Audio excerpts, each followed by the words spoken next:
নমস্কার, বাংলা টাইমস নিউজে আপনাদের স্বাগত। কাল বিজেপি ও সিপিএম প্রার্থীরা বরানগর বিধানসভার নমিনেশন জমা দিয়েছিলেন ব্যারাকপুর সাব ডিভিশনাল অফিসে। আজ বরানগর ইলেকশনের তৃণমূল প্রার্থী সায়ন্তিকা ব্যানার্জি তার নমিনেশন জমা দিলেন এবং সাংবাদিকদের প্রশ্নের উত্তরে তিনি বললেন, সকলে মিলে আনন্দ করতে করতে আমরা এলাম এবং মায়ের আশীর্বাদ নিয়েছি। সকালবেলা মায়ের আশীর্বাদ নিয়ে, বরানগরবাসীর আশীর্বাদ নিয়ে, অবশ্যই আমাদের নেত্রীর আশীর্বাদ আমাদের সাথেই রয়েছেন। আমরা আজকে আমি নমিনেশন জমা দিতে যাচ্ছি এবং আমার সকল গার্জিয়ান যারা আছেন তারা আমার সাথে এসছেন এবং তারা তাদের শুভেচ্ছা এবং আশীর্বাদ আমাকে তারা জানিয়েছেন। আমি খুব খুশি। নারী সশক্তিকরণে কি আরেক কদম? অবশ্যই, একদমই ঠিক বলেছেন আপনি। আমাদের মুখ্যমন্ত্রী মাননীয় মমতা বন্দ্যোপাধ্যায় তিনি একজন মহিলা। আজকে আমাদের বরানগর পৌরসভার চেয়ারম্যান অপর্ণা দি একজন মহিলা এবং আমাদের ম্যাক্সিমাম কাউন্সিলার্সরা তারা মহিলা।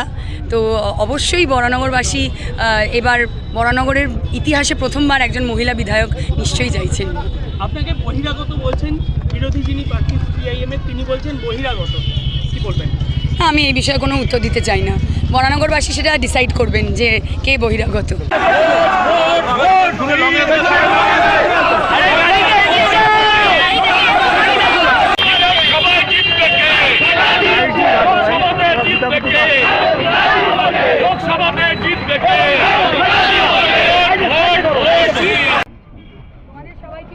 আশীর্বাদ করো, তোমরা সবসময় সঙ্গী হয়ে। শুধু রেজাল্ট বেরোনোর অপেক্ষা, আশীর্বাদ বরানগরের মানুষ সব সময় তোমরা আমাকে আশীর্বাদ করেছো। আমি প্রেস মিডিয়াদের জন্য বলছি, আর তোমরা খুব সাপোর্ট করেছো আমাকে আমার রাজনৈতিক পথ চলা থেকে শিল্পী হিসেবে। তো আমারও বলছি আগামী দিনেও তোমরা আমার পাশে থেকো এবং তুমি মা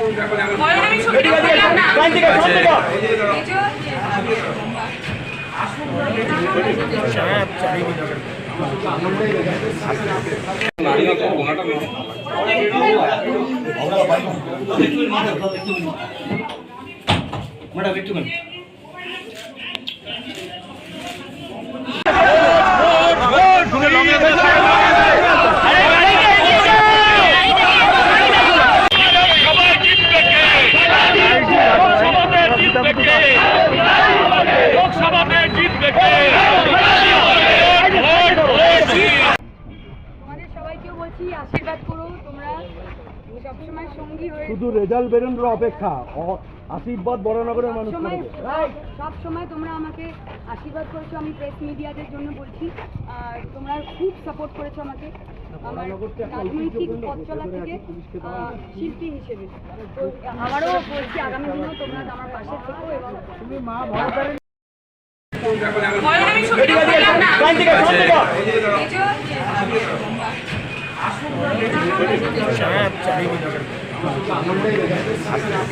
নারী